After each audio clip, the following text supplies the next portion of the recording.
एक बार यस लिख दो चैट बॉक्स में। ठीक है, चलो स्टार्ट करते हैं। तो प्रॉब्लम 59 है अब हमारे पास। जल्दी जल्दी रफ कॉपी में ट्राई करते रहना है ताकि आपकी भी प्रैक्टिस होती रहे।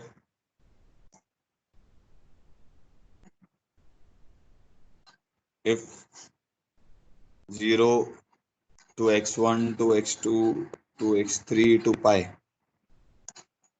prove that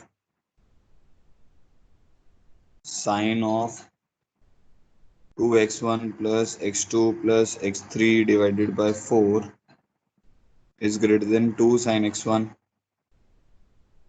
plus sin x2 plus sin x3 divided by 4।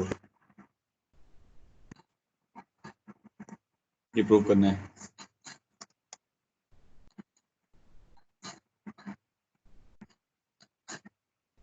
ठीक है, चलो मैं बता देता हूँ। ये अच्छा क्वेश्चन है, बीच बीच में आपको करने को दूंगा। ये जो क्वेश्चन है ये उसके ऊपर है, जेनसन्स इनइक्वालिटी के ऊपर प्रॉब्लम है। तो क्या था, जेनसन इनइक्वालिटी में हम ग्राफ बनाते थे, जैसे इसमें 0 से पाई में साइन एक्स का ग्राफ बनाएंगे, फिर पॉइंट्स देखकर उसमें ये इनइक्वालिटी बनाने की कोशिश करेंगे। एक पॉइंट हम एक लाइन के ऊपर लेते थे और फिर एक पॉइंट हम ग्राफ के ऊपर लेते थे और उन दोनों में कंपैरिजन करते थे। तो कॉन्केविटी कॉन्वेक्सिटी का यूज होता था उसमें। तो जैसे अगर हम देखें, जैसे एक्स एक्सिस है, वाई एक्सिस है, 0 से पाई में अगर हम साइन एक्स का ग्राफ बनाते हैं, कुछ ऐसा बन जाएगा।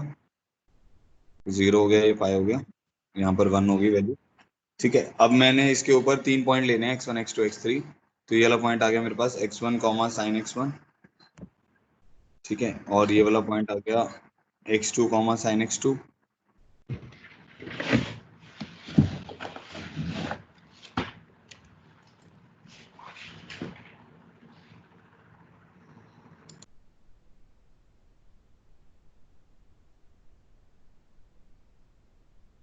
ये वाला पॉइंट आ गया x3 कॉमा साइन x3।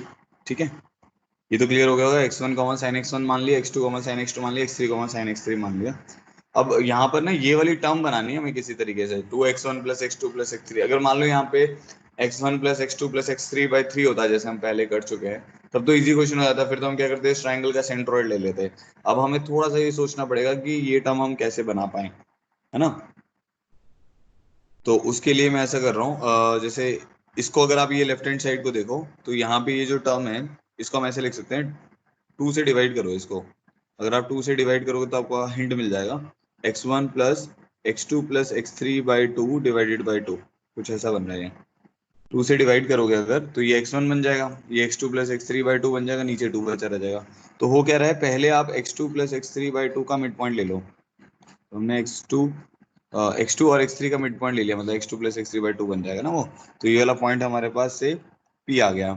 तो p अगर मिड पॉइंट है तो p के कोऑर्डिनेट्स क्या मिल जाएंगे हमें, p के कोऑर्डिनेट्स मिल जाएंगे x2 plus x3 by 2 comma sign x2 plus sine x3 by 2। तो ये हमारे p के कोऑर्डिनेट्स हो गए। ठीक है, अच्छा अब इस पॉइंट को जैसे हम ए बी सी मान लेते हैं। अब AP को ज्वाइन करते हैं क्योंकि x1 इसके साथ ऐड होना है। अब x1 इसके साथ ऐड होके मिड पॉइंट लेना है हमें। ठीक है, तो हम अब AP का मिड पॉइंट लेंगे तो वो Q आ जाएगा, जो इसको 1:1 में डिवाइड करेगा। तो Q के कोऑर्डिनेट्स क्या आ जाएंगे, Q के कोऑर्डिनेट्स आ जाएंगे हमारे पास x1 plus x2 plus x3 by 2 divided by 2। समझ गए, इन दोनों का मिड पॉइंट ले लिया फिर फर्दर। और यहाँ पर क्या आ जाएगा, यहाँ पर साइन x1 और इसका मिड पॉइंट आ जाएगा। तो वो आ जाएगा sine x1 plus sine x2 plus sine x3 by 2 whole divided by 2। तो हमारे पास Q के कोऑर्डिनेट्स क्या आ गए, Q के कोऑर्डिनेट्स आ जाएंगे 2x1 plus x2 plus x3 by 4 comma 2 sine x1 plus sine x2 plus sine x3 divided by 4। ठीक है, ये टर्म बन गया हमारे पास। ठीक है, तो यही टर्म चाहिए थी, 2 sine x1 plus sine x2 plus sine x3 by 4। ठीक है, अब Q के कोऑर्डिनेट आ गए हमारे पास। अब इस पे एक वर्टिकल लाइन खींच देते हैं। तो इस पॉइंट को हम मान लेते हैं से T। तो टी के कोऑर्डिनेट्स क्या हो जाएंगे, उस पर एक्स कोऑर्डिनेट सेम रहेगा और वो ग्राफ पर आ रहा है, तो 2x1 plus x2 plus x3/4 comma sign of 2x1 plus x2 plus x3/4। ठीक है, फिर हम जानते हैं टी का जो y कोऑर्डिनेट है वो q के y कोऑर्डिनेट से हमेशा क्या रहेगा, बड़ा रहेगा। ठीक है, इक्वालिटी तब होल्ड करेगी, इक्वालिटी कब होल्ड करेगी, जब सारे ही मैच कर जाएंगे। अगर सारी वैल्यूज मैच कर जाती हैं तो x1 x2, बट उसमें बोला हुआ है, याद है ना आपको, इक्वालिटी बता रखा है होल्ड कब करेगी, जब x1 x2 x3 बराबर हो जाएंगे। बट इसमें बराबर हो नहीं सकते क्योंकि x1 is less than x2 is less than x3 है, तो यहाँ पे इक्वालिटी नहीं आएगी। तो t y should be greater than q y आएगा बस। तो टी का वाई कोऑर्डिनेट क्या है हमारे पास, sine of 2x1 plus x2 plus x3/4 is greater than 2 sin x1 plus sine x2 plus sine x3/4। देखो भाई क्लियर हो गया तो ऑल क्लियर करो एक बार, कोई दिक्कत है तो बताओ मुझे।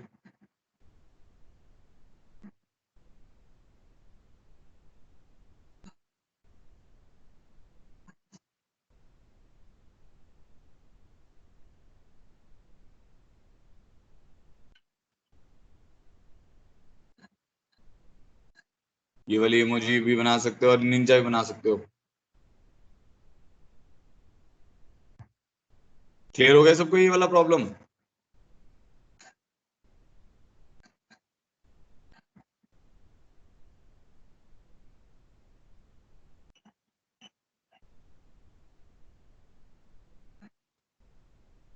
ठीक है, बहुत बढ़िया। चलो आगे बढ़ते हैं, नेक्स्ट क्वेश्चन पे आते हैं।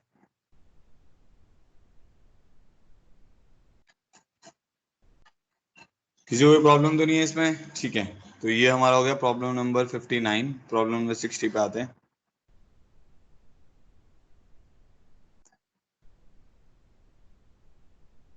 ये भी अच्छा प्रॉब्लम है। If F of x is a decreasing function, if f of x is a decreasing function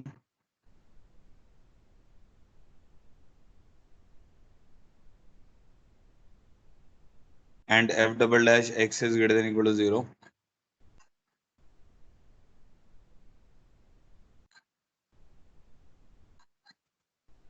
assuming f inverse x exists,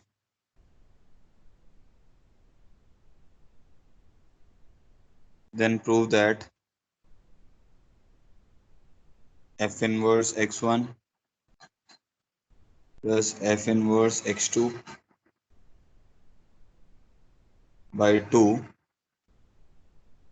is greater than f inverse x1 plus x2 by 2।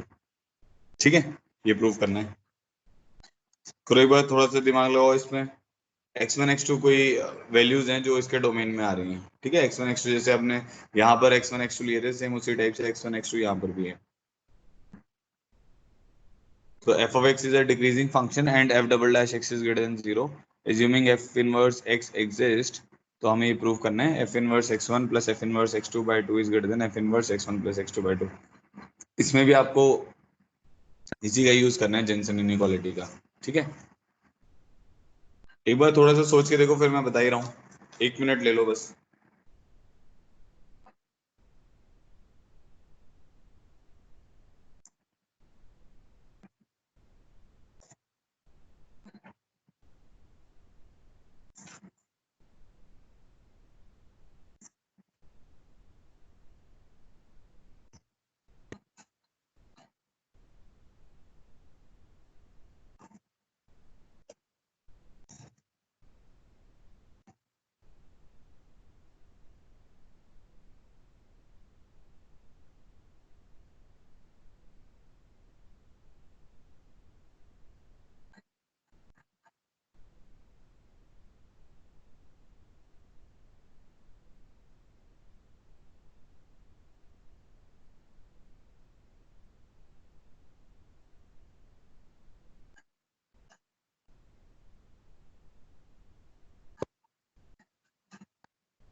Ma, Naldo?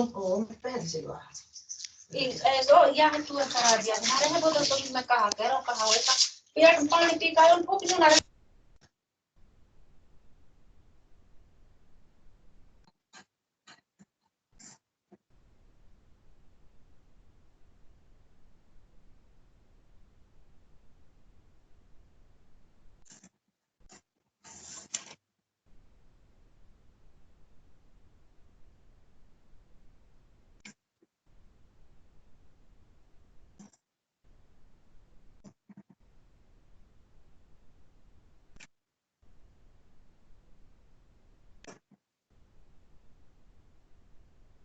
देखो क्या करना है इसमें।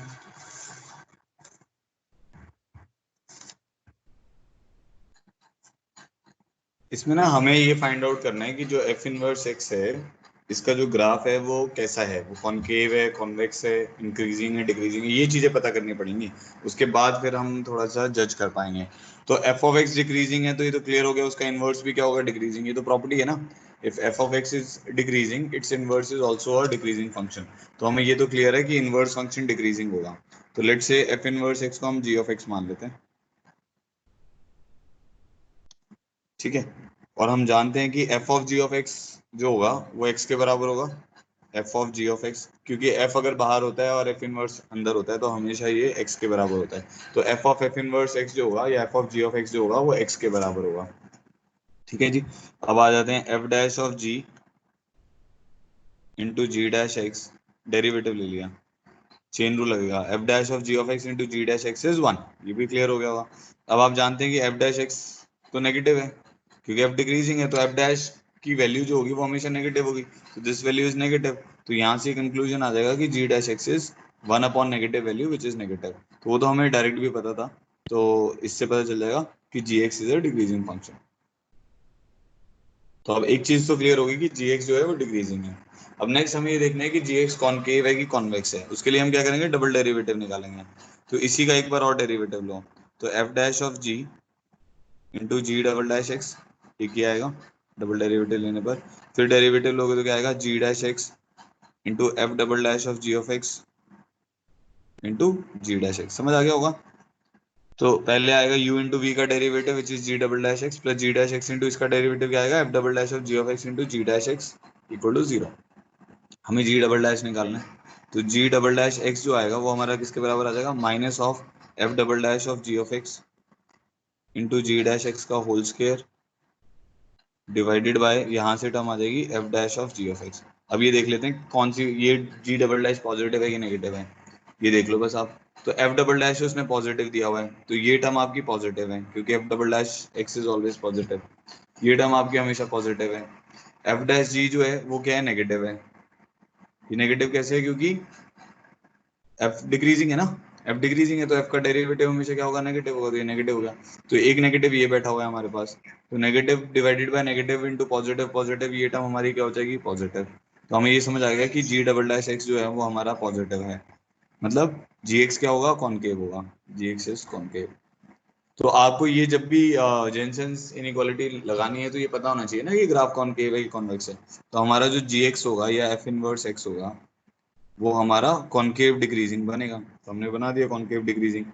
अब बस हम check कर लेते हैं। मान लो दो पॉइंट ले लिया आपने, x one comma F G लिख लेते हैं, फिर उसको लास्ट में इनवर्स में लिख देंगे जी ऑफ एक्स वन, ठीक है। तो एक पॉइंट हमारा ये हो गया और एक पॉइंट हमने लिख लिया x two comma g of x two. अब इसके ऊपर क्या आएगा, एक पॉइंट लेना है हमें, क्योंकि हमें तो क्या प्रूव करना था, एक बार देख लेते हैं। मिड पॉइंट ही प्रूव करना है, फिर तो बहुत ईजी है। तो इसके ऊपर एक पॉइंट ले लो P और इसके ऊपर एक पॉइंट ले लो Q।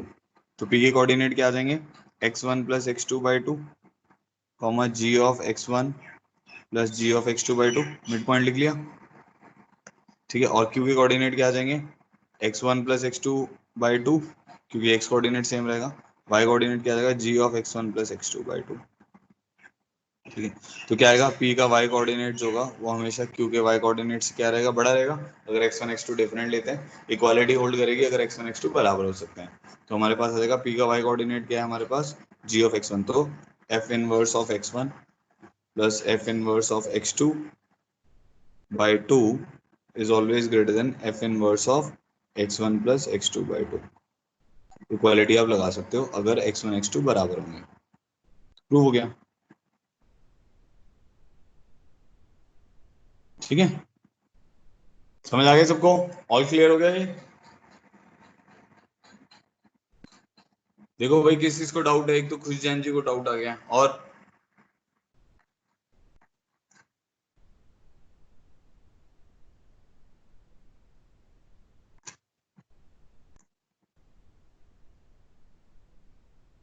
देखो मैं बता रहा हूँ एक बार और। हमारे पास क्या था यहाँ पे, उसने बोला एक f जो है वो डिक्रीजिंग है और f double dash x positive है, तो f इनवर्स एग्जिस्ट कर रहा है, तो हमें ये चेक करना है कि भाई f inverse x1 plus f inverse x2 by two जो है वो f inverse x1 plus x2 by two से बड़ा है कि नहीं बड़ा है। ठीक है, ये दोनों डिफरेंट टर्म्स हैं, सेम टर्म्स नहीं है, ऐसा नहीं है f इनवर्स बाहर आ जाएगा। ठीक है, तो हमने क्या किया, f इनवर्स x को gx मान लिया। अब हम ये जानते हैं f of g of x x के बराबर है, डेरिवेटिव लिया, f dash g of x into g dash x 1 के बराबर, डेरिवेटिव ले लिया दोनों तरफ। अब f डैश क्योंकि f डिक्रीजिंग है, अगर f डिक्रीजिंग है तो f डैश हमेशा ही क्या होगा, नेगेटिव होगा, उसके अंदर कुछ भी पुट करते रहो तो ये वाली वैल्यू नेगेटिव होगी, तो g डैश x नेगेटिव हो गया, मतलब gx क्या आ गया, डिक्रीजिंग। फिर इसका डबल डेरिवेटिव लिया, यहीं से एक बार और डेरिवेटिव लिया, तो u इंटू वी का डेरिवेटिव क्या था, u v dash plus v u dash, वो लिखा, वहां से g डबल डैश x हमारा पॉजिटिव आ गया, क्योंकि f double dash positive given है क्वेश्चन में, ये टर्म पॉजिटिव है, ये टर्म नेगेटिव है, तो ये ओवरऑल पॉजिटिव आ गया, तो gx क्या हो गया, कॉनकेव हो गया। फिर ग्राफ बना दिया, फिर जेनसेंस इनइक्वालिटी लगा दी। ठीक है, अब आपको क्लियर हो गया होगा इतना, अभी भी क्लियर नहीं है तो आप इसको दोबारा से देखना। अब नेक्स्ट आते हैं प्रॉब्लम 61 पे।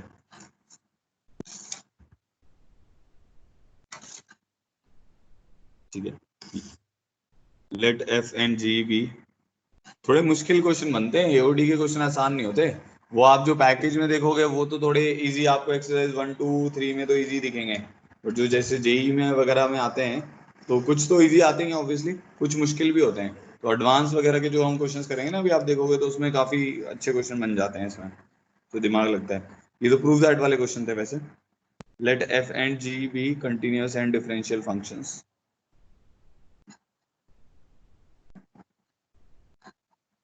On close interval a to b. ठीक है, कंटिन्यूअस एंड डिफरेंशियल फंक्शंस हैं, तो हमें प्रूव करना है F of B minus F of A upon ji of B minus ji of a is equal to F dash c divided by g dash c, where for लिखते हैं, for at least one c, LMVT का ये further result है, for at least one c belonging to open a to b. ठीक है, तो ये इसको इसको कॉचीज मीन वैल्यू थ्योरम बोला जाता है।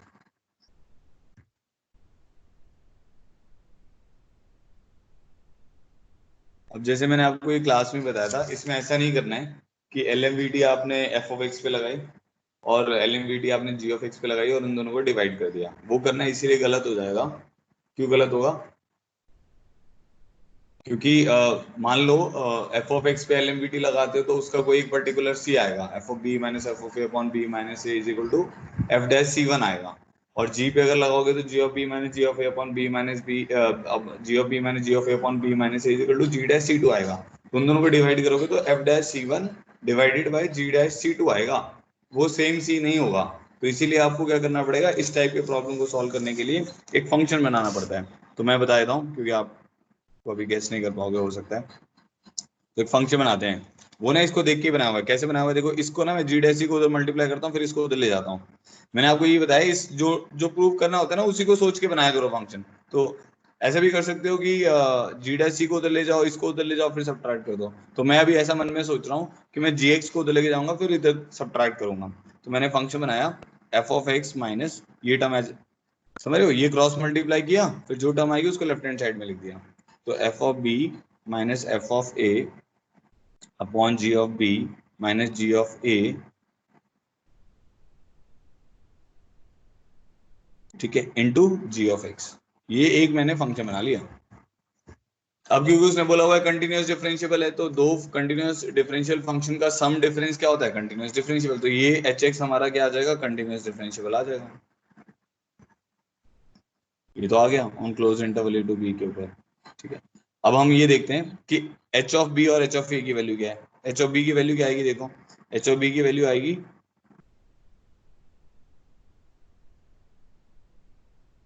ये ऐसा करते हैं ना डायरेक्ट, वो एलएमवीटी लगा देते हैं, वो रोल अगर लग रही होगी तो वो जीरो बन जाएगा। तो H of B minus h of A upon B minus A is equal to h dash c, where c belongs to open a to b, ठीक है। तो एच ऑफ बी अब निकालना ही पड़ेगा एक्चुअली में। एच ऑफ बी की value क्या आएगी आपके पास, लिख लेते हैं यहाँ पे। तो एच ऑफ बी की वैल्यू जो आएगी हमारे पास वो आएगी F of B minus ji of B into F of B minus F of A one G of B minus ji of A, ठीक है। अब एलसीएम लेते हैं, क्या बनेगा, G of B into F of B minus ji of A into F of B minus ji of B into F of B plus F of A into ji of B one G of B minus ji of A, ठीक है। अब देखो कुछ cancel out हो रहा है, ये दोनों टर्म कैंसिल आउट हो जा रही हैं। तो एच ऑफ बी की वैल्यू हमारे पास आ रही है F of A into ji of B minus ji of A into F of B upon ji of B minus ji of A, ठीक है। तो हमने एक फंक्शन इज्यूम किया, उसमें एच ऑफ बी निकाल लिया। अब एच ऑफ ए निकालते हैं। एच ऑफ ए किसके बराबर आएगा, एक्स की जगह ए डालो, ये माना हुआ है ना आपने, तो ये आ जाएगा F of A minus F of B minus F of A upon ji of B minus ji of A, ठीक है। साथ में इसके जी एक्स था तो जी ऑफ ए, एलसीएम ले लो इसमें, ये आ जाएगा F of A into ji of B minus F of A into ji of A minus F of B into ji of A plus F of A into ji of A divided by G of B minus ji of A. देखो अच्छी बात ये दोनों बराबर आ रहे हैं, तो देखने में समझ आ रहा था ना जब हमने फंक्शन बनाया था। तो ये दोनों वैल्यूज कट जा रही हैं, तो ये आ रहा है F of A into ji of B minus ji of A into F of b, देख रहे हो दोनों सेम ही आ रहे हैं। तो इससे क्या पता चल गया कि भाई ये दोनों वैल्यू सेम आ गई, इसका मतलब क्या हो गया, एच डैश सी हमारा किसके बराबर होगा, जीरो के बराबर होगा। तो हमारे पास आ जाएगा h dash c is equal to zero for at least one c belonging to open a to b. अब एच डैश सी निकाल लेते हैं, तो एच डैश एक्स निकालो। तो एच डैश एक्स आपके पास आएगा F dash x minus F of B minus F of A upon ji of B minus ji of A into ji dash x. तो एच डैश सी जो आएगा वो किसके बराबर आ जाएगा, एफ डैश सी माइनस, हो गया प्रूफ ना, f of B minus F of A upon ji of B minus ji of A into ji dash c is equal to zero. अब इसको इधर उधर करोगे तो आपका ये वाला रिजल्ट प्रूव हो जाएगा जो आपको प्रूव करना था। इस थ्योरम को बोला जाता है कॉचीज मीन वैल्यू थ्योरम।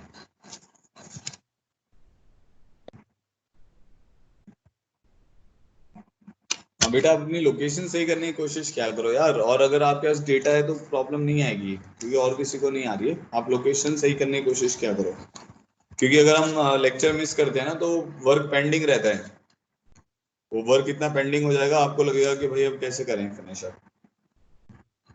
चलो आगे बढ़ते हैं, सबको क्लियर हो गया, ऑल क्लियर कर दो एक बार, फिर नेक्स्ट आगे वाले क्वेश्चन पे आते हैं।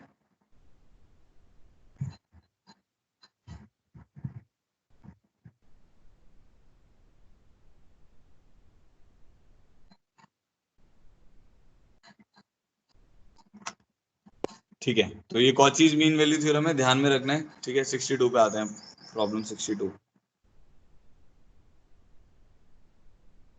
जी का प्रॉब्लम है। देखो ट्राई करना एक बार, मैक्सिमम मिनिमम के ऊपर है। A X square plus B by x is greater than equal to C for all X belongs to real positive, ठीक है, पॉजिटिव वैल्यूज हैं, A B C are constant,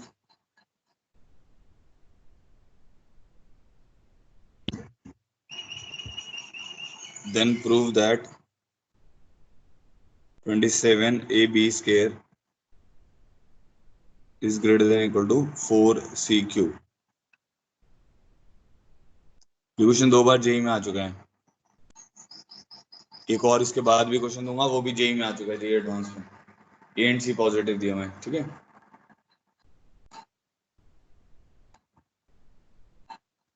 करो एक बार ट्राई करो, देखो आपसे हो रहा है। if AXK plus B by X is greater than equal to C for all X belongs to R positive and ABC are constant, then prove that 27AB square is greater than equal to 4C cube.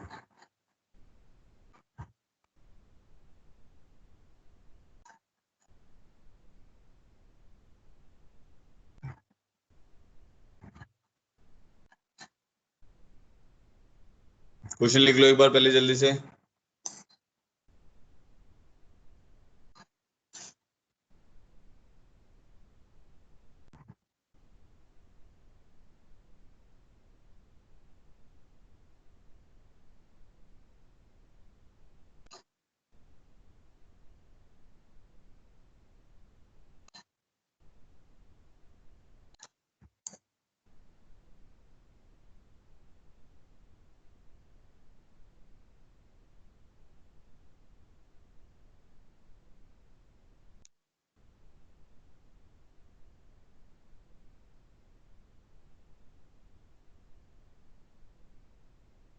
विवेक, पारस चौहान, कपिल चौहान, शैली, अनुष्का, रवीना, मोहम्मद कैफ, सौरभ कुमार, लक्ष्य कुमार, ओमजीत, आयुष दीक्षित, रागिनी, तुषार, आफ्ताब अहमद, रुचित। इनमें से कोई भी present है तो yes करे।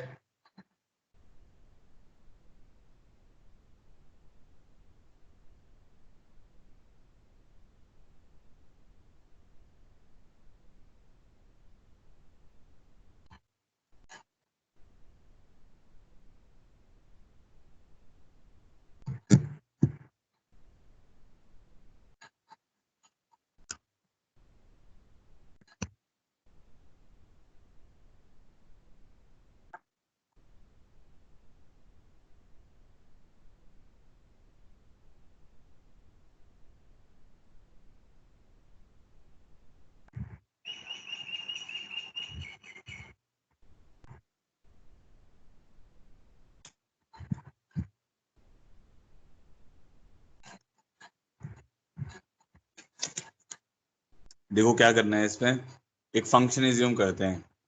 तो एक फंक्शन हमने मान लिया ax square plus b by X minus C, ठीक है। और ये हमें पता है बैक ऑफ द माइंड थी, this is always greater than equal to 0 for all x belongs to real positive, ABC constant है, ठीक है। तो अब क्या करेंगे, इसका डेरिवेटिव लेते हैं f डैश x, उससे क्या इन्फॉर्मेशन मिलेगी अभी देखते हैं। तो ये आ जाएगा 2ax minus b by x square, ये आ जाएगी टर्म। इसका डेरिवेटिव लेने पर 2ax minus b by x square, ठीक है। अब इसके अगर रूट्स निकालते हैं तो ये वाली टर्म बन जाएगी 2a x cube minus b divided by x square, ये टर्म बन जाएगी। तो इसका एक रूट आ रहा है 0, जिसपे साइन चेंज नहीं हो रहा है, और एक रूट आ रहा है b बाई 2a की पावर 1/3, ठीक है। इसके आगे टर्म पॉजिटिव होगी, फिर नेगेटिव होगी, फिर नेगेटिव होगी, मतलब ग्राफ हमारा डिक्रीज करेगा, फिर यहाँ से क्या करना स्टार्ट कर देगा, इंक्रीज करना स्टार्ट कर देगा। इतना तो क्लियर हो गया। अब क्योंकि ये जो एक्सप्रेशन है, जैसे कोई पैराबोला है, मान लो आपको पता चल गया एक पैराबोला है जो अबव एक्स एक्सिस है, तो उसका जो मिनिमम पॉइंट होगा वो भी अबव एक्स एक्सिस ही होगा, उसकी वैल्यू भी मतलब 0 से तो बड़ी होगी ना, क्योंकि ये ग्राफ हमेशा पॉजिटिव है। तो हम वही करेंगे अब, कि हमें ये पता है कि A X square plus B by X minus C, तो ये अल्फा मान, इसको अल्फा मान लेते हैं। तो ये अल्फा पर मिनिमम वैल्यू दे रहा है, तो at x equal to alpha जो भी इसकी वैल्यू आएगी वो लोकल मिनिमम वैल्यू होगी ना, वो हमेशा क्या होनी चाहिए, 0 से बड़ी होनी चाहिए। बस ये करना है इसमें, आपने लोकल मिनिमम को निकाला, उसकी वैल्यू को इसमें पुट कर देना है, जिस एक्स की वैल्यू पर लोकल मिनिमम आ रहा है तो वो पुट कर कर हमें लोकल मिनिमम की वैल्यू मिल जाएगी, और वो हमेशा क्या रहेगी, 0 से बड़ी रहेगी। तो बस ये करना था अपने को। तो आपके पास क्या वैल्यू आ जाएगी, a times of x cube minus c x plus B by x is greater than equal to 0, ठीक है। तो a x cube minus c x plus b, तो एक्स क्यूब भी पॉजिटिव है, इसको 0 में भेज सकते हैं। अब यहाँ पर इसकी वैल्यू गिर दो, एक्स की वैल्यू क्या थी, एक्स की मतलब जो अल्फा गिरना है आपको, तो b बाई 2a की पावर 1/3 था, तो ये बन जाएगा b बाई 2a, ठीक है, minus c into b by 2a की power 1/3 plus b is greater than equal to 0, ठीक है जी। तो ये a से a कैंसिल हो गया, b बाई 2 प्लस b कितना हो जाएगा, 3b/2 is greater than equal to c into b की पावर 1/3 अपॉन 2a की पावर 1/3। अब होल क्यूब ले लेते हैं, होल क्यूब लेंगे तो हमारे पास क्या आ जाएगा, 27b³ by 8 is always greater than equal to c cube b by 2a। ठीक है, तो अब इसको क्रॉस मल्टीप्लाई कर देते हैं, तो एक बी कैंसिल कर सकते हैं हम, तो हमारे पास आ जाएगा 27b² is always greater than equal to 4c³ divided by A. हमें प्रूव क्या करना था, 27ab²। अब ए पॉजिटिव है क्योंकि गिवन है ए और सी पॉजिटिव है, तो इसको क्रॉस मल्टीप्लाई कर सकते हैं, तो 27ab² is greater than equal to 4c³ आ जाएगा। समझ आ गया? कंसेप्ट बहुत सिंपल सा है कि आपको जो भी लोकल मिनिमम वाला पॉइंट है उसको ग्राफ में पुट करके उसको ग्रेटर देन इक्वल टू 0 करना था। देखो भाई, ऑल क्लियर करो इसको, फिर ऐसे एक और क्वेश्चन बता रहा हूँ।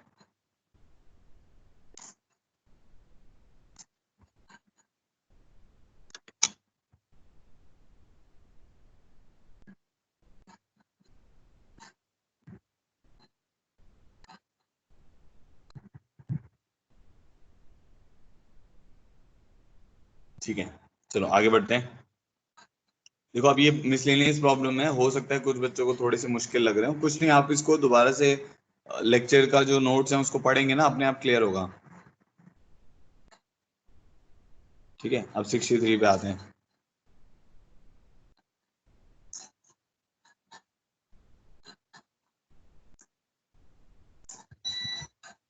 The least value of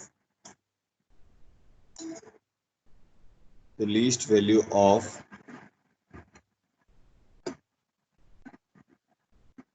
alpha belongs to R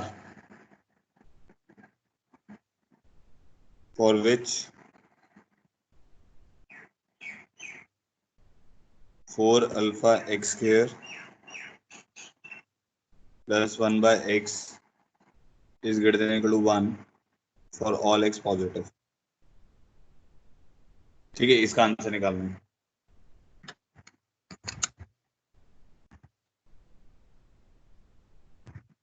The least value of alpha belongs to R for which 4 alpha x k plus 1 by x is greater than or equal to 1 for all x greater than 0। जिसका भी answer आता है वो chat box में लिखो।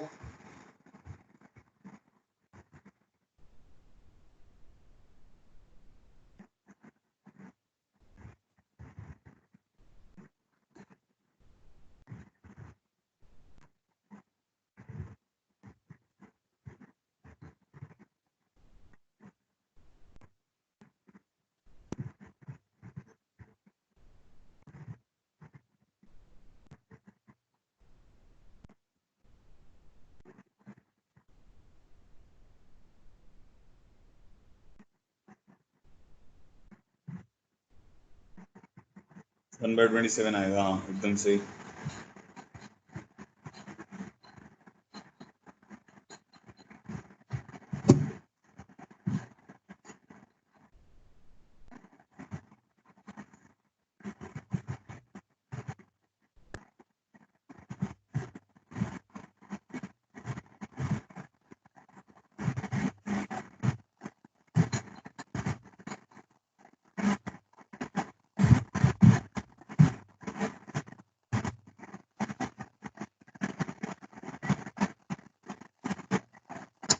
ये same ही तो question है ऊपर वाला। देखो ये जेई में दोबारा से आया, मैंने आपको बोला वैसे ही क्वेश्चन करेंगे। देखो ए की जगह पर क्या आ गया है, देखो आप उसको कंपेयर करो। अभी अभी हमने जो क्वेश्चन किया था वो था a² plus B by x is greater than equal to C. ठीक है, और ये इसका रिजल्ट आया था आपके पास 27ab² is greater than equal to 4c³। ठीक है, तो अगर आप ध्यान से देखोगे तो ए की जगह पर ये 4 अल्फा दे दिया उसने। जेई एडवांस ने दोबारा से रिपीट कर दिया क्वेश्चन, कम होता है ऐसा वैसे। B1 है और C1 है, तो इसको इसमें पुट कर दो बस डायरेक्टली, वही तो आएगा। मिनिमम निकाल के उसको पुट करना है और वो उसको ग्रेटर देन इक्वल टू 0 कर देना था। तो 27 इंटू ए की जगह 4 alpha into 1 is greater than equal to 4c³ is 1, तो alpha greater than equal to 1/27 आ जाएगा। ठीक है, तो अल्फा की लीस्ट वैल्यू कितनी आ जाएगी, 1/27। समझ आ गया? इजी प्रॉब्लम है बहुत ही, उसी के जैसा है, तो हमने अभी उसी का रिजल्ट निकाल लिया, उसी का रिजल्ट यूज कर लिया, मतलब 1/27। ठीक है, आगे बढ़ते हैं। Problem 64।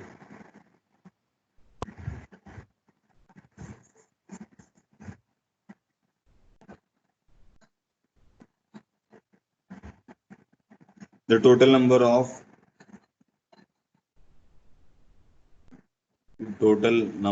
of distinct x belonging to close 0 to 1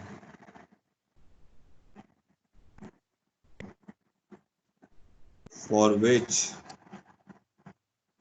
0 to x t square upon t4 plus 1 dt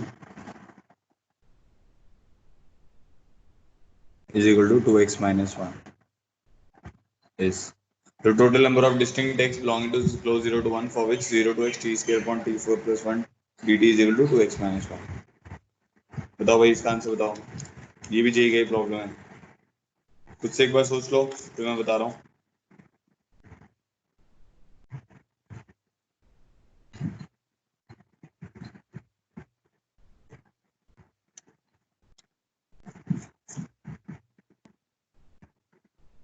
आपको सॉल्यूशंस निकालने हैं.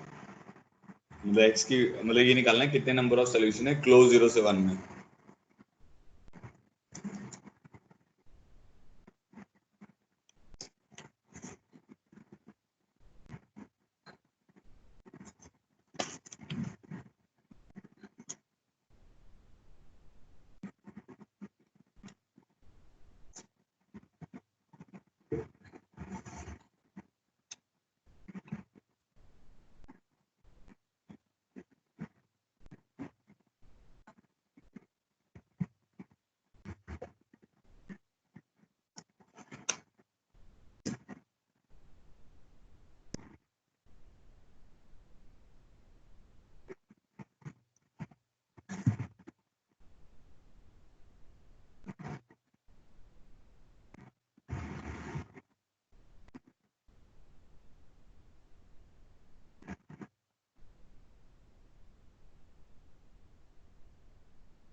नहीं आ रहा किसी का भाई. देखो हम क्या करेंगे, हम ये कोशिश करेंगे, ये सोचें कि ये ग्राफ कैसा बनेगा इसका. ठीक है, इंक्रीजिंग बनेगा डिक्रीजिंग बनेगा. नहीं टू नहीं आएगा. तो हम एक फंक्शन मानते हैं. से मैंने एक फंक्शन एज्यूम किया 0 to x t square upon t4 plus 1 dt minus 2x plus 1. काफी क्वेश्चन इस चैप्टर में ना फंक्शन एज्यूम करके होते हैं. तो जैसे ये मैंने फंक्शन एज्यूम किया. अब मैं क्या करूंगा, इस पूरे का एक ग्राफ बनाने की कोशिश करूंगा. तो मैंने पहले एफ डैश एक्स निकाला. तो एफ डैश एक्स की वैल्यू कितनी आएगी देखो. डिफरेंशिएट करोगे लिमिट टू लगेगा यहाँ पे x square upon x four plus 1 into x का डेरिवेटिव 1 माइनस 2. ये वाली टर्म आ जाएगी. इसमें तो कोई दिक्कत नहीं है. अब हमें ये सोचना है ये वाली टर्म नेगेटिव है कि पॉजिटिव है, ये देखना पड़ेगा हमें. तो अब एक्स स्केयर से अगर डिवाइड करते हैं, ठीक है, अगर एक्स स्केयर से मैं डिवाइड करता हूँ तो मेरे पास क्या टर्म बचेगी. ये एक्स स्केयर से डिवाइड करने पे 1 upon x square plus 1 by x square minus 2. अब आप जानते हो कि x square plus 1 by x square जो रहता है ये हमेशा किससे बड़ा रहता है, 2 से इन्फिनिटी के बीच में रहता है. इसका रेसिप्रोकल लेंगे तो 1 divided by x square plus 1 by x square 0 से हाफ के बीच में रहता है. इसमें अगर माइनस 2 करोगे तो ये टर्म हमेशा क्या हो जाएगी, नेगेटिव हो जाएगी. देखने भी समझ आ रहा है. तो एफ डैश एक्स हमेशा क्या हो गया, नेगेटिव हो गया. मतलब एफ ऑफ एक्स हमारा क्या रहेगा, डिक्रीजिंग रहेगा. तो F of x is a decreasing function. ठीक है, तो एफ ऑफ एक्स हमारे पास क्या आएगा, डिक्रीजिंग. तो अब मेरे को ओवरऑल जो फंक्शन है वो कहाँ से कहाँ में बनाना है, 0 से 1 में ही तो बनाना है. जो इंटरवल है वो 0 से 1 है. अब 0 पर देखो क्या वैल्यू आएगी, एफ ऑफ 0 की वैल्यू अब पता चल गया डिक्रीजिंग है. अब 0 पे वैल्यू निकालो. तो 0 पर इसकी वैल्यू क्या आएगी, जीरो पर इसकी वैल्यू आ रही है एफ ऑफ जीरो इज, ये जीरो हो जाएगा, ये भी जीरो हो जाएगा, ये वन हो जाएगा, तो एफ ऑफ जीरो पर इसकी वैल्यू वन आ रही है, एफ ऑफ जीरो पर इसकी वैल्यू वन आ रही है। अब एफ ऑफ वन पे इसकी वैल्यू देखनी है, तो एफ ऑफ वन पे इसकी वैल्यू कितनी आएगी, zero to one t square upon t four plus one d t minus one आएगी, ठीक है, तो माइनस वन आएगी। अब ये इंटीग्रल की वैल्यू देखनी पड़ेगी, रफली ये वाली इंटीग्रल की वैल्यू कितनी आएगी। अब वैसे हम अगर सोचें तो ये वाला जो इंटीग्रल है जीरो से वन में ये हमेशा हाफ से छोटा है, बस ये देख लो कि पॉजिटिव है कि नेगेटिव है, हमें ये तो पता ही है कि ग्राफ कंटिन्यूअस है ना, तो ये वाला वैल्यू हाफ से छोटा है ना, ये निकाला आपने, वन अपॉन एक्स के plus one by x square जो है वो हाफ से छोटा है, तो ये जो इंटीग्रल होगा ये half of zero to one d t से छोटा होगा। इनइक्वालिटी पता है ना आपको, इनइक्वालिटी के ऊपर इंटीग्रल लग जाता है, तो ये वाली वैल्यू जो होगी माइनस हाफ से छोटी होगी, तो एफ वन की वैल्यू माइनस हाफ से छोटी है मतलब नेगेटिव होगी, तो आपका ग्राफ डिक्रीज कर रहा है, कैसे भी डिक्रीज करे कुछ ऐसा बन जाएगा। तो जीरो से वन के बीच में इसका कितना रूट आएगा, एक रूट आएगा, मतलब इस एक्सप्रेशन का जीरो से वन के बीच में एक रूट आएगा, ठीक है, तो ये इक्वल टू, जब आप इसको इक्वल टू जीरो करोगे तो एक रूट आएगा, तो वही हो गया ना, this is equal to this for one value of x in close interval zero to one, तो इसका आंसर वन आएगा। देखो भाई, अगर किसी को नहीं समझ आया तो मैं रिपीट करता हूँ, मेरे ख्याल से आपको समझ आ गया होगा। हमने एक फंक्शन इज्यूम किया, उसका डेरिवेटिव लिया, वो डिक्रीजिंग आ गया, फिर हमने देखा कि भाई एफ ऑफ जीरो पे वैल्यू इसकी वन आ रही है, एफ ऑफ वन पे वैल्यू नेगेटिव आ रही है, तो ग्राफ डिक्रीज करेगा तो वहां, अब ये क्यों चेक किया हमने कि पॉजिटिव से नेगेटिव जा रहा है, अब मान लो पॉजिटिव से पॉजिटिव ही जा रहा होता फिर तो कोई रूट ही नहीं आता ना। अब मान लो वो थ्री से वन तक डिक्रीज कर रहा है तो वो तो एक्स एक्सिस को कट ही नहीं करेगा, तो रूट ही नहीं आएगा।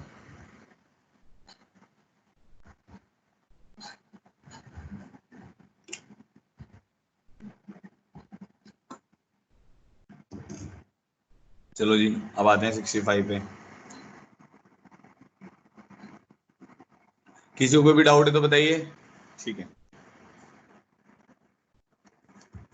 नेक्स्ट लिखो, ये भी जे का ही प्रॉब्लम है।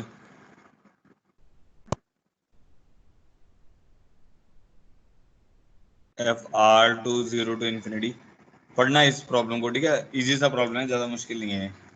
And g r to r, जब मैं लिख रहा होता हूँ तो इसको पढ़ लिया करो, be twice differential function such that f double dash x and g double dash x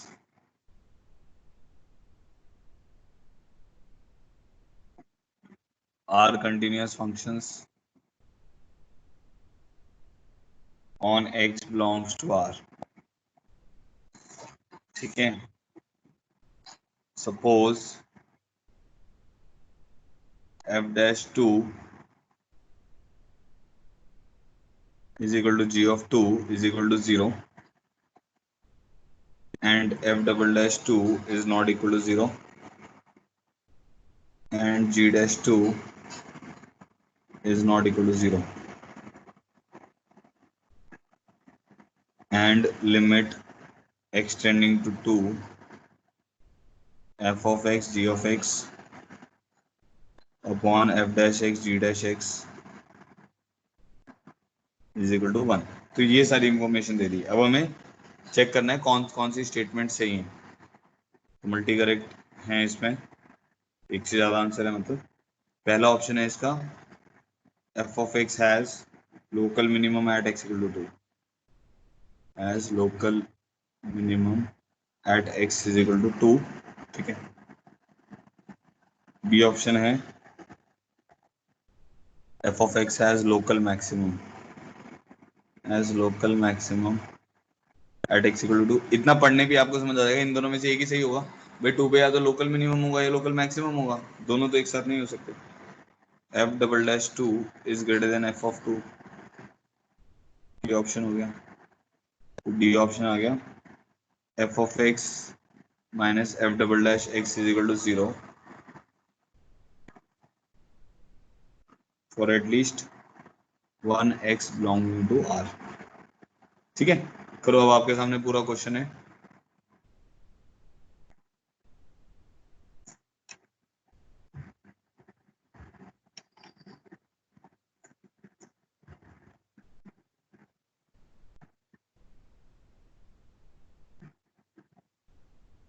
ज्यादा मुश्किल नहीं है, हो जाएगा आपसे, एक बार ट्राई करो इसको।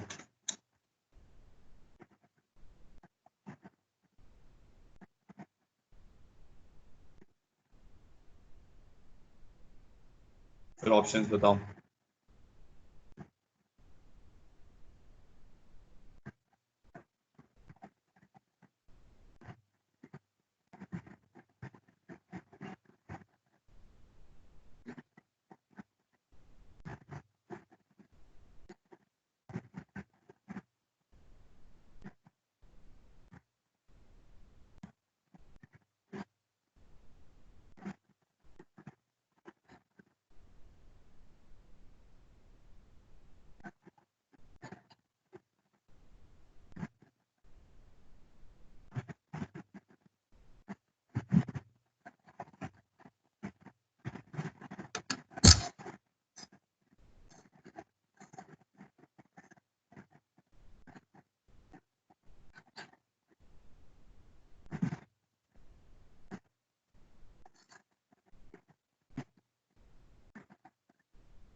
देखो अगर आप ध्यान से देखोगे, इसमें टू पुट करने पर क्या हो रहा है, F of two into ji of two zero दिया हुआ है, एफ डैश टू इंटू जी डैश टू ये भी, तो ये फॉर्म कौन सी है, 0/0। तो इस पे फिर क्या करेंगे, वो करते हैं अब इस पे 0/0 फॉर्म है ना, तो अब इस पे एल एच यू लगाते हैं। तो अगर एल एच यू लगाएंगे तो हम लिखेंगे लिमिट एक्सटेंडिंग टू टू, इसका डेरिवेटिव लो, अब ये आएगा F dash X G of x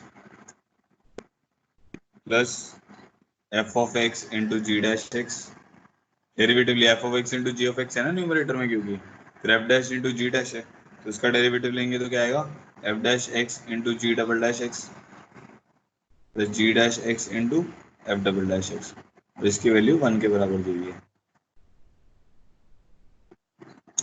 ठीक है जी। तो अब देखो टू पे क्या वैल्यू आ रही है, टू पे वैल्यू आ रही है f dash two ji of two plus F of two into ji dash two, ये वाली वैल्यू आ रही है, और डिनोमिनेटर में आ रहा है f dash two g double dash two plus जी dash two f double dash two, ये 1 के बराबर आ रहा है। ठीक है, अब देखो क्या क्या गिवन है, कुछ कुछ गिवन है हमें, एफ डैश टू जीरो है तो ये वाली वैल्यू तो जीरो हो गई। ठीक है, और जी ऑफ टू जीरो है, जी डैश टू के बारे में हमें पता नहीं है, जी डैश टू उसने ये बताया हुआ है कि जीरो नहीं है, तो यहाँ तो अब ये बच रहा है F of two into ji dash two. नीचे देखते हैं, अब नीचे हमारे पास एफ डैश टू जीरो है तो ये टर्म हमारी जीरो हो जाएगी। तो हमारे पास अब ये आ रहा है स्टेटमेंट, इसको सॉल्व करने के बाद, कि f of two into ji dash two cancel हो जाएगा ना, तो यहाँ से आ जाएगा कि f of two is equal to f double dash two. ये इंफॉर्मेशन आ गई यहाँ से, जी डैश टू कैंसिल हो गया। अच्छा, जी डैश टू की वैल्यू हमें नहीं पता है, हाँ ठीक है, और एफ ऑफ टू की भी वैल्यू हमें नहीं पता है। ठीक है, तो यहाँ से एक इंफॉर्मेशन आ गई, f double dash two is equal to f of two. ठीक है, तो अब देखो इसमें एक दो ऑप्शन तो यहाँ से क्लियर हो ही रहे हैं हमें। एक तो ये आ गया एफ डबल डैश टू, ये गलत हो गया क्योंकि एफ डबल डैश टू तो एफ ऑफ टू के बराबर है, और ये सही हो गया क्योंकि f double dash two equal to f of two है। बात समझ आ गई। अब नेक्स्ट देखो, यहाँ पर एक इंफॉर्मेशन हमारे पास थी कि एफ डैश टू जीरो के बराबर है। एक इंफॉर्मेशन ये है एफ डैश टू जो है वो जीरो के बराबर है। ठीक है, और हमें ये भी पता है कि एफ ऑफ टू पॉजिटिव है क्योंकि इसका रेंज क्या है, जीरो से इन्फिनिटी, तो जो फंक्शन है उसकी रेंज जीरो से इन्फिनिटी है, तो उससे हमें ये पता चल जाएगा कि जो एफ ऑफ टू है वो पॉजिटिव है। ठीक है, तो यहाँ से ये पता चल जाएगा एफ डैश टू भी हमारे पास क्या होगा, पॉजिटिव होगा, और एफ डैश टू हमें जीरो दिया ही हुआ है प्रॉब्लम में, तो टू क्रिटिकल पॉइंट हो गया क्योंकि टू डोमेन में आ रहा है और एफ डैश टू जीरो है और f double dash two positive है, तो इसका मतलब क्या हो गया कि टू के क्रॉस एट टू हमारा ग्राफ क्या होगा, कॉनकेव होगा। तो इसीलिए टू पर क्या आएगा, लोकल मिनिमम आएगा। तो यहीं से बस इंफॉर्मेशन क्लियर हो जा रही है, तो लोकल मिनिमम आएगा। तो ये गलत हो जाएगा, लोकल मैक्सिमम नहीं आएगा। तो इसका आंसर ए और डी हो जाएगा। देखो भाई बताओ, कुछ भी कंफ्यूजन है तो। कुछ नहीं था, लिमिट ही हमने बस एल एच यू लगाया और उससे हमारे पास एफ डैश और एफ डबल डैश का साइन पता चल गया टू के ऊपर, तो वहां से हमने कंक्लूजन निकाल लिया। कोई भी चीज नहीं समझ आई तो बताओ, मैं दोबारा बताता हूँ। हाँ वैभव का आंसर सही है। वैभव ऐसे ही किया तुमने भी।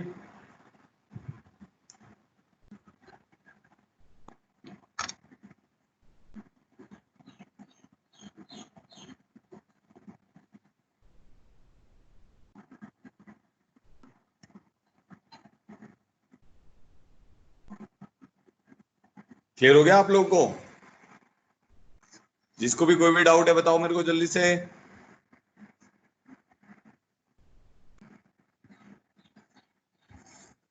ठीक है, प्रॉब्लम 65। अब आते हैं प्रॉब्लम 66 पे।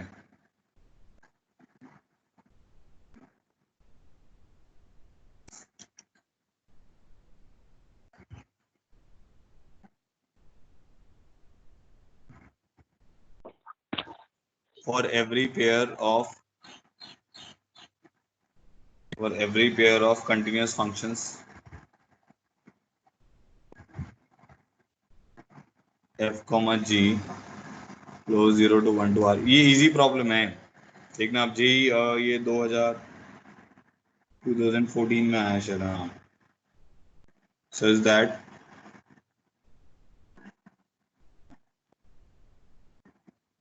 Maximum of f of x 0 to 1 is equal to maximum of g of x 0 to 1, then correct statement।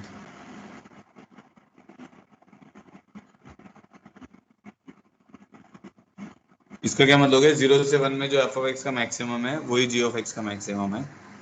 ठीक है, तो हमें अब करेक्ट स्टेटमेंट देखनी है। तो हमारे पास आएगा एफ स्केयर सी 3f(c), पहला ऑप्शन ही दिया हुआ है, is equal to G square C plus 3g(c) for some c belonging to close 0 to 1। ठीक है, F square C plus F of C equal to G square C plus 3g(c). C option है, F square C plus 3f(c) equal to G square C plus g(c). ये option है, F square C is equal to G square C. इन सब में for some सी है। करो भाई, try करो, देखो।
बताओ भाई, ये तो इजी क्वेश्चन है यार।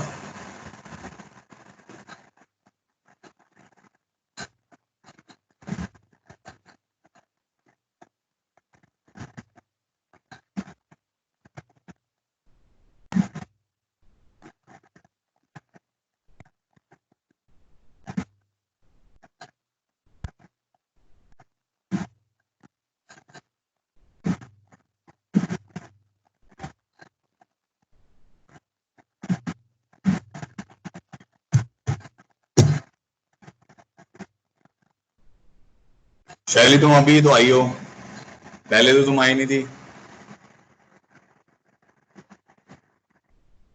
कल भी एब्सेंट थी, डाउट क्लास में भी नहीं थी, कैसे होगा फिर? डाउट क्लास में भाई बच्चे बहुत कम आते हैं, डाउट क्लास में भी इंपॉर्टेंट होता है, इसका मतलब आप करते ही नहीं हो। अब कैसे स्कोर आएगा आपका टेस्ट में, देखना फिर कम आएगा, फिर या तो चीटिंग करोगे इधर उधर से।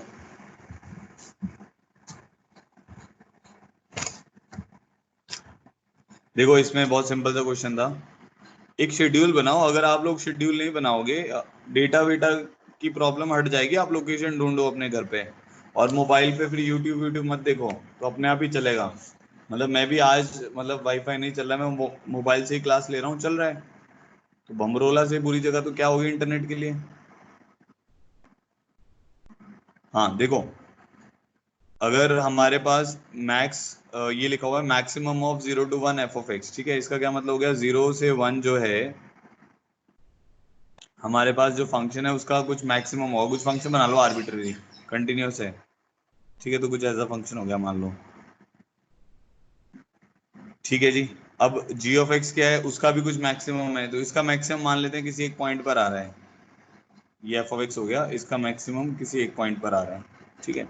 अब एक g(x) मान लेते हैं, उसका मैक्सिमम किसी और मतलब इसी किसी अलग पॉइंट पे आ रहा है, ठीक है, तो कुछ ऐसा हमने g(x) मान लिया, कैसे मान लो आपकी इच्छा है, कोई फर्क नहीं पड़ेगा उससे। तो ये इसका बीटा पे आ रहा है मैक्सिमम, ये मान लेते हैं, तो ये दोनों वैल्यूज आपकी सेम है, ठीक है। तो क्या होगा, अगर आपका ग्राफ 0 से 1 के बीच में रहना है, मैक्सिमम से मिनिमम, मिनिमम से मैक्सिमम जा रहा है, ठीक है, तो अगर मैक्सिमम सेम है, अब ग्राफ को नीचे तो आना ही पड़ेगा, ऐसा तो होगा नहीं, ऐसा नहीं बना सकते आप, देखो मतलब मैं जो बताने की कोशिश कर रहा हूँ, कैसे नहीं बना सकते हम लोग, कि भाई इसका मैक्सिमम यहाँ पे आ रहा है एक ग्राफ का, तो आपने कुछ ऐसा बना दिया, और इसका मैक्सिमम यहाँ पे आ रहा है, कंटिन्यूस है ना वो, तो आपका जो ग्राफ है वो कंटिन्यूस है, अब इसका मैक्सिमम यहाँ पे आ रहा है, तो ये इसको कट करेगा ही करेगा कम से कम एक बार, ऐसा हो नहीं सकता उसको कट नहीं करेगा, ऐसा नहीं हो सकता वो कांस्टेंट बन जाए ऐसे, कांस्टेंट भी होगा तब भी कट करेगा, मान लो कांस्टेंट भी बना लिया तब भी एक बार तो कट करेगा ही करेगा। इसका मतलब है कि एक पॉइंट हमारे पास ऐसा एग्जिस्ट करेगा ही करेगा जहां पर हमारा F of C is equal to ji of C के बराबर होगा, ठीक है। तो अब देख लो कौन किस किस कंडीशन में आ रहा है, यहाँ पे F of C equal to ji of C है, यहाँ पर नहीं है F of C equal to ji of C, देखो देखने पे एफ ऑफ सी की जगह जी ऑफ सी डालो, सेटिस्फाई नहीं करेगा, इससे जी ऑफ सी जीरो आ जाएगा, यहाँ पर भी नहीं है, यहाँ पर है, तो इसीलिए इसका आंसर ए और डी आएगा, ठीक है। आगे बढ़ते हैं, तो ये क्वेश्चन हो गया 66, 67,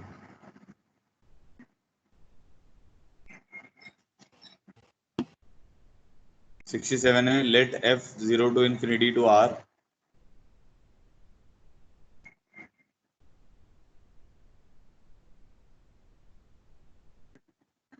be given as f of x is equal to 1 by x to x e की power minus t plus 1 by t dt by t, ठीक है।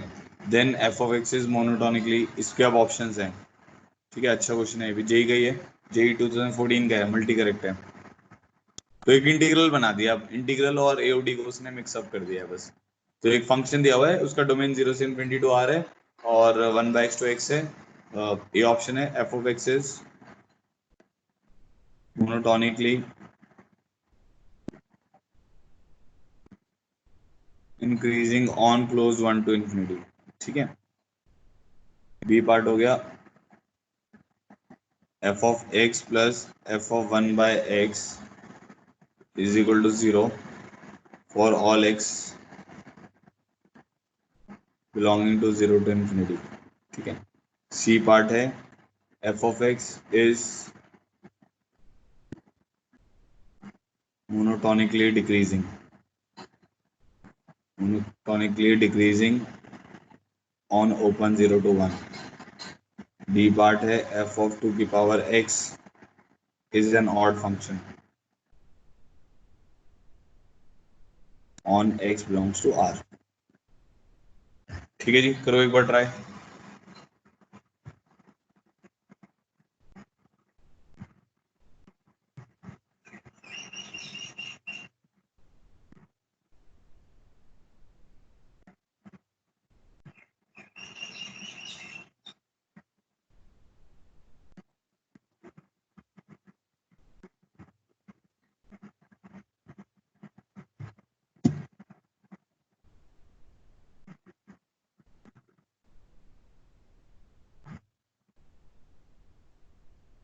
एक बार इसको ट्राई कर लो।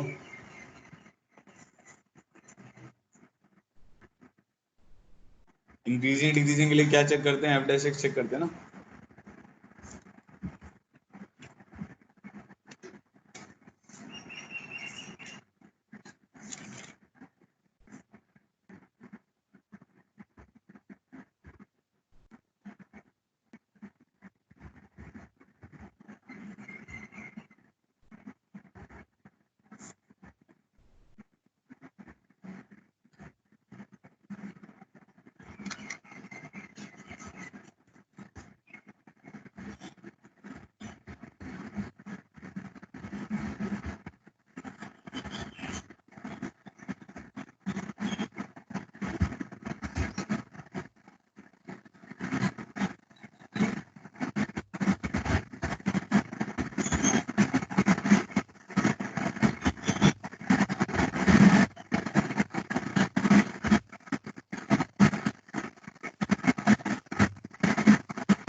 तो क्या करो, मोनोटोनिकली इंक्रीजिंग और डिक्रीजिंग, मतलब ए और सी ऑप्शन देखने के लिए तो आपको डेरिवेटिव लेना पड़ेगा। ठीक है, तो इसका डेरिवेटिव लेते हैं। तो एफ डैश एक्स किसके बराबर आएगा?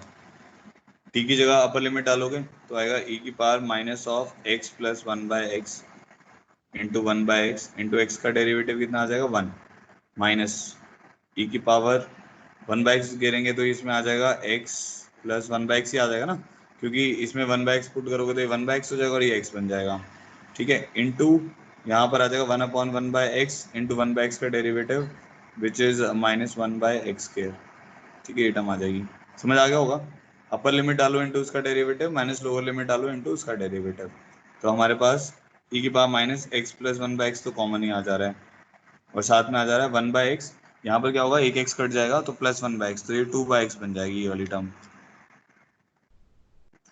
ठीक है, तो ये टर्म बन गई हमारे पास। अब क्या है, x आपका जो फंक्शन है उसका जो डोमेन दिया हुआ था वो 0 से इन्फिनिटी टू कोडोमेन r दिया हुआ था, तो मतलब ये टर्म आपकी हमेशा पॉजिटिव है, ये टर्म भी हमेशा पॉजिटिव, तो हमें पता चल गया ये पॉजिटिव ही रहेगा।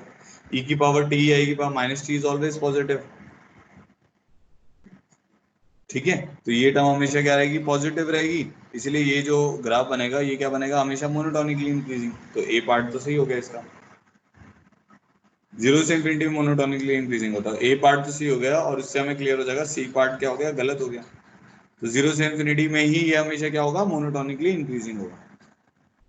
ठीक है जी, ए पार्ट सही हो गया। अब बी पार्ट पर आते हैं। बी पार्ट क्या है हमारे पास, F of x plus F of 1/x निकालना है हमें। ठीक है, तो F of x plus F of 1/x निकालना है, तो बड़ा इजी है ये तो। एफ ऑफ एक्स जो होगा, एफ ऑफ एक्स किसके बराबर दिया हुआ है, एफ ऑफ एक्स दिया हुआ है 1/x टू एक्स ई की power minus t plus 1/t dt by T. ठीक है, अब देखो x जहां पर आपको कंपोजिट फंक्शन में ऐसा ही बताया हुआ है, x की जगह अगर मैं 1/x घेरूंगा तो क्या होगा, जहां जहां x आ रहा है उसकी जगह पर 1/x आ जाता है, तो यहाँ पर x आ जाएगा, यहाँ पे 1/x आ जाएगा, अंदर वाला तो कुछ भी चेंज होगा ही नहीं, क्योंकि वो तो लिमिट में ही x है, बाकी जगह तो x है ही नहीं। तो अब ये वाली वैल्यू जो है negative of F of X ही तो है, क्योंकि इसमें लिमिट्स क्या हो गई हैं, स्वैप हो गई हैं। तो F of one by x जो है वो क्या है, negative of F of X है। ठीक है, तो इसीलिए क्या पता चल गया, इन दोनों का सम क्या होगा, जीरो होगा। तो बी ऑप्शन भी हमारा सही हो गया। सी ऑप्शन हम ऑलरेडी गलत कर चुके हैं, अब डी ऑप्शन देखना है। F of two x is an odd function. अच्छा ये देखना पड़ेगा, एफ ऑफ टू एक्स निकाल लेते हैं। तो एफ ऑफ टू एक्स किसके बराबर होगा, तो यहाँ पर आ जाएगा वन बाई टू की power x which is two की पावर माइनस एक्स। यहाँ पे आ जाएगा टू की पावर एक्स, यहाँ पे आ जाएगा ई की power minus t plus one by T D T. ठीक है, अब जब ऑड और इवन चेक करते हैं तो उसके डेफिनेशन आपको याद होगी, एक्स की जगह माइनस एक्स घेरते हैं, मैंने आपको यही बताया हुआ है, एक्स की जगह माइनस एक्स घेरना है। तो यहाँ पर एक्स की जगह ना माइनस एक्स घेर दो, तो क्या होगा, एक्स की जगह माइनस एक्स घेरोगे तो यहाँ पे टू की पावर एक्स हो जाएगा, यहाँ पे टू की पावर माइनस एक्स हो जाएगा। यहाँ तो एक्स आ ही नहीं रहा, तो ये एज इट इज ही पड़ा रहेगा। ठीक है, माइनस टू एक्स नहीं घेर देना है, माइनस टू की पावर एक्स, एक्स की जगह माइनस एक्स घेरना होता है। तो ये लिमिट्स इंटरचेंज करोगे तो negative of F of two raise to the power X आ गया, इसी का नेगेटिव है क्योंकि लिमिट्स तो आपको रखे हैं, तो ऑड फंक्शन हो जाएगा। So this is an odd function. ठीक है, तो क्या बन गया हमारे पास, ये डी भी सही हो गया, तो इसका आंसर आ जाएगा ए बी डी। समझ आ गया सब लोगों को। ठीक है, एक और क्वेश्चन, एक दो क्वेश्चन और कर रहे हैं अभी। 67 प्रॉब्लम 68, जिसको नहीं समझ आया इसको दोबारा से देखिएगा। Problem 68, let a be a real number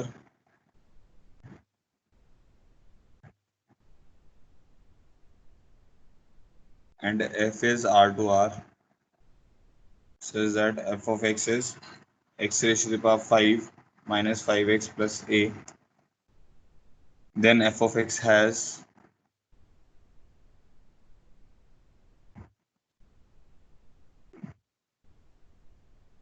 three real roots if a is greater than 4. B, one real root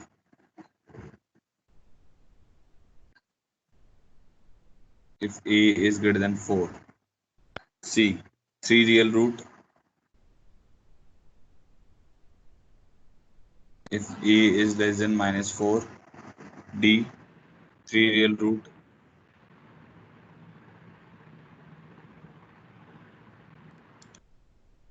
if minus 4 to a to 4। Check करो भाई इसको, थोड़ा सा ग्राफ स्केच करो, ग्राफ से हो जाएगा ये बहुत जल्दी।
हम्म,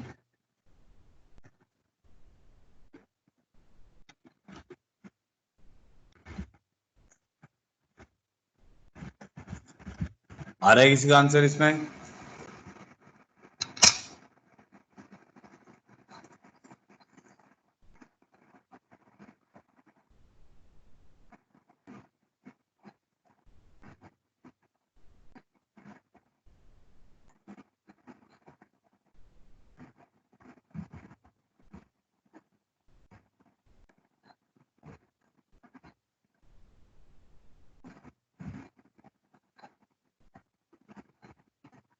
देखो इसमें क्या करो आप, ए क्योंकि ए की वैल्यूज को वो चेंज करने को कह रहा है, तो आप ए को 0 मान के इसका सबसे पहले तो ग्राफ बनाओ। तो जैसे हम करते भी थे ना, मैक्सिमम मिनिमम निकालने के लिए करते थे, तो एफ ऑफ एक्स आ जाएगा हमारे पास एक्स की पावर 5 माइनस 5x, ठीक है। फिर एक डेरिवेटिव जो है वो आएगा 5x4, इसका डेरिवेटिव लोगे तो 5x4 माइनस 5, तो ये आ जाएगा 5 टाइम्स ऑफ x4 माइनस 1, ठीक है। अब इसके दो रूट आ रहे हैं, दो रूट कौन कौन से आ रहे हैं, एक 1 आ रहा है एफ डैश एक्स का और एक -1 आ रहा है, ठीक है। 1 के आगे ये टर्म पॉजिटिव है, फिर नेगेटिव है, फिर पॉजिटिव है, मतलब ये ग्राफ इंक्रीज करेगा, फिर डिक्रीज करेगा, फिर इंक्रीज करेगा, ठीक है। तो सिंपल से ग्राफ पे पॉलिनॉमियल है, कुछ ज्यादा दिक्कत है नहीं, तो इसका ग्राफ बना लेते हैं। तो a को 0 मान के हम अभी ग्राफ बना रहे हैं, तो ये 1 हो गया और ये -1 हो गया। 1 पर वैल्यू कितनी आएगी, x5 माइनस 5x की, 1 अगर आप पुट करोगे तो -4 आ रही है, तो 1 पर इसकी वैल्यू -4 आ रही है। -1 पर इसकी वैल्यू कितनी आएगी, -1 पर इसकी वैल्यू आएगी -1 प्लस 5, तो 4 आ जाएगी, तो -1 पर इसकी वैल्यू 4 आ रही है, ठीक है। अब -1 तक ग्राफ को इंक्रीज करना है, -70 पे -70 होगा क्योंकि ऑड पावर है, 0 पर इसकी वैल्यू 0 है, तो ये ऐसे जाएगा, ठीक है। इसके आगे फिर ऐसे चला गया इन्फिनिटी पे इन्फिनिटी, तो इस टाइप का इसका कुछ ग्राफ बनेगा, ठीक है। तो ये ग्राफ हमारा बन गया एक्स रेशियो का 5 माइनस 5x का, ठीक है जी। अब क्या दिक्कत है कि भाई हमें तो a ऐड करना है, तो अगर a 0 है हमारे पास, अगर a 0 है तो कितने रियल रूट आ रहे हैं, 3 रियल रूट आ रहे हैं। अब आप इसको ऐड करो, जैसे जैसे आप ग्राफ को ऊपर लेके जाते रहोगे तो आपके पास कुछ ऐसा सिनारियो आएगा कि इसके रूट्स कम होंगे या ज्यादा होंगे, अभी तो 3 ही रहेंगे। अब एक केस ऐसा आएगा जब आपका ग्राफ इतना ऊपर चला गया, आपने कुछ ऐड किया, वो इतना ऊपर चला गया कि ये जो पॉइंट है इसको ऐसे टच करने लग गया, तो ये कौन सा कॉन्फ़िगरेशन होगा, इसको मैं ब्लू से बना देता हूँ, ये वाला जो कॉन्फ़िगरेशन है ग्राफ का, जब वो उसको टच कर रहा है, मतलब आपने ग्राफ ऊपर, ग्राफ कब जाता है जब आप ऐड करते हो, तो यहाँ पर क्या ऐड किया होगा, यहाँ पे -4 है ना, तो ये ग्राफ में मतलब a की वैल्यू 4 हो गई होगी। जब a की वैल्यू 4 होगी तो आपके पास ग्राफ में रूट 3 आएंगे बट सोल्यूशन 2 आएंगे, क्योंकि यहाँ पे डबल रूट आ जाएगा, ठीक है। अब जैसे ही a आपका 4 से बड़ा होगा तो आपके पास a की रियल रूट आने लग जाएगा, क्योंकि वो टच नहीं करेगा ना, वो फिर ऐसे ऊपर से चला जाएगा, तो ये वाला केस हो जाएगा जब a ग्रेटर देन 4 है, ठीक है। तो हमें एक चीज तो क्लियर हो गई कि a ग्रेटर देन 4 पर a की रियल रूट आएगा, तो ये a पार्ट गलत हो गया, b पार्ट सही हो गया। अच्छा, ऐसे a लेस देन -4 पर अगर आप इसको 4 यूनिट नीचे करते हो, तो जब -4 करोगे तो क्या होगा, वो ऐसे आएगा, इसको टच करके जाएगा, तो ये एक्सट्रीम केसेस हो गए, तो ये a इक्वल टू -4 हो गया। -4 पे भी आपके पास कितने आएंगे, 3 रूट आएंगे, डबल रूट आएगा एक, और जैसे लेस देन -4 करोगे तो एक रियल रूट हो जाएगा, तो ये तो गलत हो गया, ये सही हो गया, क्योंकि -4 से 4 के बीच में आपको कितने रूट मिलेंगे, 3 रियल रूट मिलेंगे, ठीक है। बात समझ आ गई, तो ग्राफ के ऊपर बेस्ड क्वेश्चन था, बी और डी इसका आंसर आएगा। आगे बढ़ते हैं, तो एक क्वेश्चन एरर के ऊपर है, वो कर लेते हैं, वो पैकेज में दिया हुआ है, तो कल भी डाउट था वो, और वो थोड़ा सा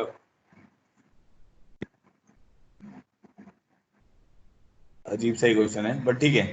एरर के ऊपर मैं देखूंगा, और कुछ क्वेश्चंस मिलेंगे तो मैं आपको बताऊंगा। जनरली एरर मैथ्स में नहीं, हम फिजिक्स में करते हैं। तो इस क्वेश्चन में ऐसा दिया हुआ था, ये पैकेज का एक्सरसाइज 3 का क्वेश्चन नंबर 7 है, एक्सरसाइज 3 क्वेश्चन नंबर 7, तो मैं लिख नहीं रहा हूँ, मैं बस उसको बोल देता हूँ।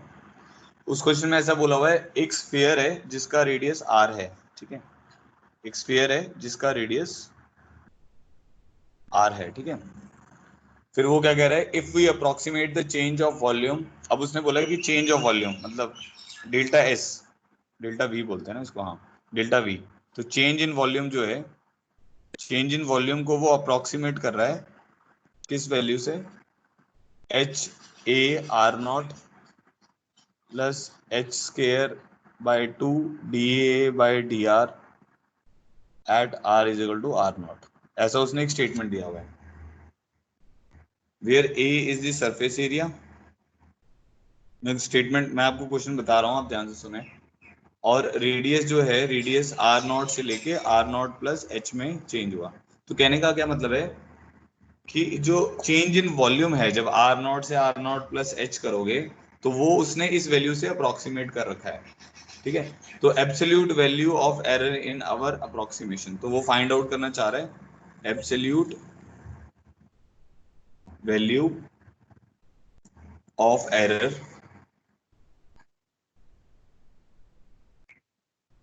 इन आवर अप्रोक्सीमेशन। तो वो जो एब्सोल्यूट वैल्यू ऑफ एरर है ना, जैसे मान लो इसमें कुछ ऐसी बात हुई कि आप वेट नाप रहे हो, ठीक है। आपने एक डिजिटल स्केल पे नापा, आपका वेट आ गया 59 kg, ठीक है। और आपने फिर एक किसी और स्केल पे नापा और आपके पास आ गया 59.2 kg। तो जो एरर होगा वो क्या आएगा, 0.2 का आएगा, तो उसको 0.2 kg बोलेंगे। तो वो इस एरर की बात कर रहा है इस क्वेश्चन में। वो वैसा वाला एरर की बात नहीं कर रहा, वो परसेंटेज की बात नहीं कर रहा है, delta v by v into 100 जैसे हम निकालते हैं एक्चुअल में एरर ना। तो ये उसकी बात नहीं कर रहा है, ये उसमें बस ये कह रहा है कि भाई अगर चेंज इन वॉल्यूम को मैं अप्रोक्सीमेट करता हूँ तो जो एक्चुअल वॉल्यूम होगा या एक्चुअल चेंज होगा उसमें और इसमें कितना एरर आएगा, ठीक है। तो अब वो मैं कैलकुलेट करके आपको दिखा देता हूँ, समझ आ गया ना, मतलब 0.2 की बात कर रहा है। तो जो अपने पास एक्चुअल आना चाहिए था, अब इतना आ गया अप्रोक्सीमेट करके, तो इन दोनों का डिफरेंस लेना है हमें, ठीक है जी। तो हम क्या करेंगे, जो वी न्यू होगा हमारा वो तो क्या होगा, 4/3 pi r naught plus H का क्यूब। बेसिकली ऐसा है कि एक स्फीयर है, मैं अगर डायग्राम से समझाऊं, उसका वॉल्यूम आर नॉट था।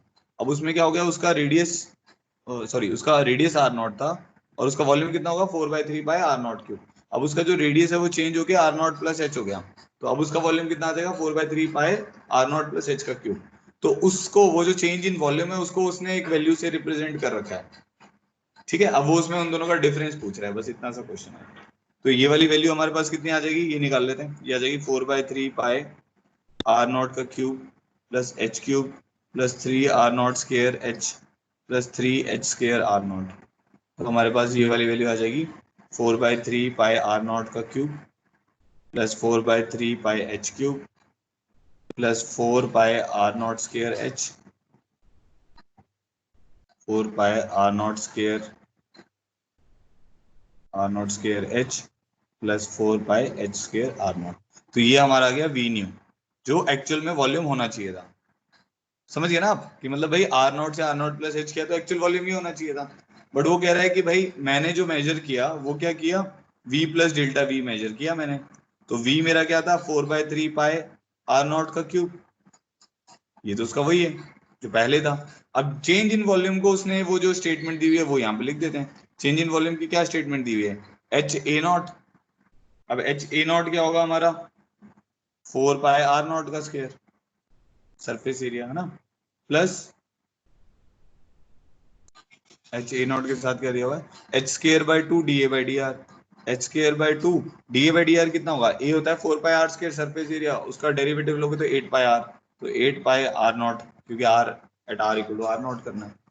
तो ये इसने वैल्यू निकाल ली, ये वाली वैल्यू कितनी आ रही है, 4/3 पाई आर नॉट का cube plus 4 pi r naught square h plus 4 pi h square r not.